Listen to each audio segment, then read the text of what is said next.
Почитувани, во 21. век, во 2023 година, при кандидатура на Република Македонија за влез во ЕУ, од страна на врвното раководство во Министерството за внатрешни работи, се вршат притисоци кон вработените на Министерството.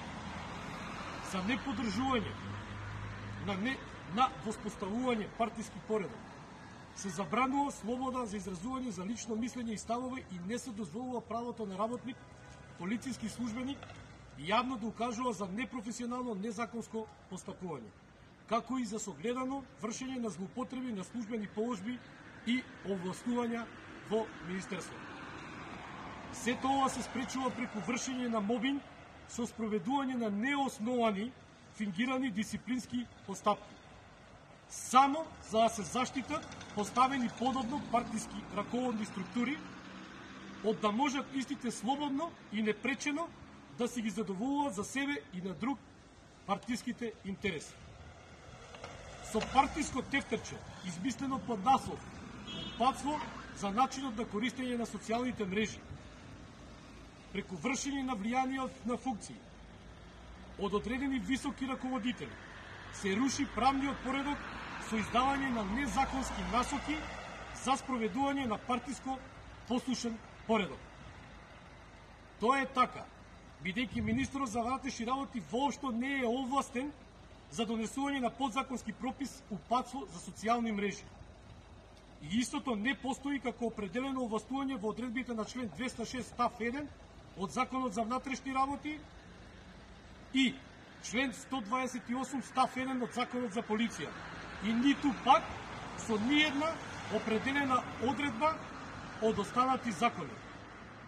Затоа денес сакаме јавно да му се обратиме на министерот и во оваа прилика да го прашаме: дали, почитуван министре, господине Оливер Спасовски, вие лично сметате дека упатството за социјални мрежи истото е правно важешко и правно обврзувачко за вработените во МВР?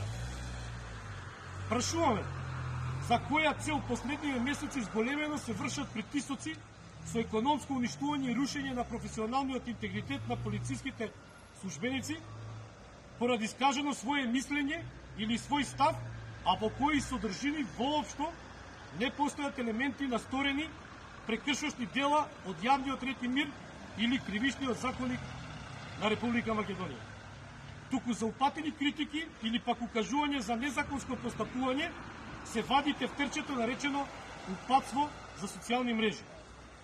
Дали вие, господине министер, сметате дека треба да се продолжи и понатаму со постапување во спротивност на важешките позитивни законски прописи? Да се вршат пресметки кон неистомисленици и тоа за кога работник со своје мислење рекол вака онака, или особено кога укажал за незаконско постапување, треба истиот да биде казнет и деградиран со правно неважечки и правно необврзувачки акт. Прашуваме до кога ќе се спречува законот за заштита на укажувачите со партиски тефтерчиња како што е така нареченото измислено упатство за социјални мрежи, главното оружје за уништување на неистомисленици. Согласно член 52 став 2 од Уставот на Република Македонија се пропишува од задолжително сите закони и прописи и останати акти јавно се објавуваат и наместо почитување на највисокиот правен акт, до кога ќе гледаме покажување од кој тоа може да биде појак од државата во стилот за мене Устав и закон не важи. Законот за објавување на законите и другите прописи и акти во службен вестник на РМ и исто така постои само на хартија и не се почитува со тоа што секој партиско подобен неовластено прави што сака и си може да не почитува закон кога му се сака.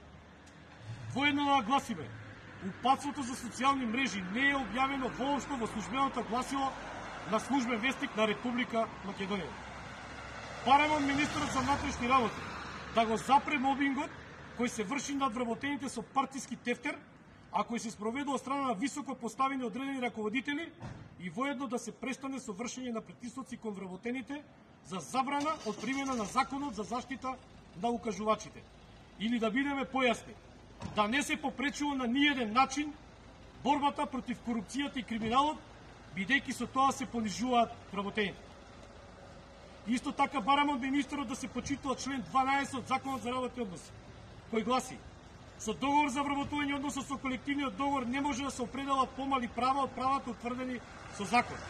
А ако содржат такви одредби, се сметаат за ништовни и се применуваат соодветни одредби од законот согласно став 4 правата утврдени со уставот, законот и колективниот договор на МВР. Не може да се одземаат и неограничат со акти и действија на работодавачот. Како синдикат на македонска полиција нема да поддржиме ниедна форма на истакната содржина во која се сочинети елементи од прекршување на кривичниот законник или пак на јавниот ред и мир. Но исто така нема да премолчиме ниту да дозволиме за искажено свое мислење или пак став на работник во МВР да се создава војно поле на кое ќе се вршат политички пресметки преку манипулации на штета на вработените. Непочитување на законите и колективниот договор на МВР од страна на надлежните станува за честена појава во Министерството за внатрешни работи, која негативно веќе влие на вработените. Како синдикат на македонска полиција најостро го судуваме ваквото погазување на работничките права на полициските службеници за задоволување само на политички интереси. Безбедносните служби мораат да видат надвор од партиските влијанија и само така деполитизирани можат да гарантираат безбедност, правна држава и непристрасно спроведување на законите за сите. Ние како синдикат на македонска полиција ќе продолжиме да ги штитиме нашите членови со сите средства што ни стојат на располагање. Благодарам.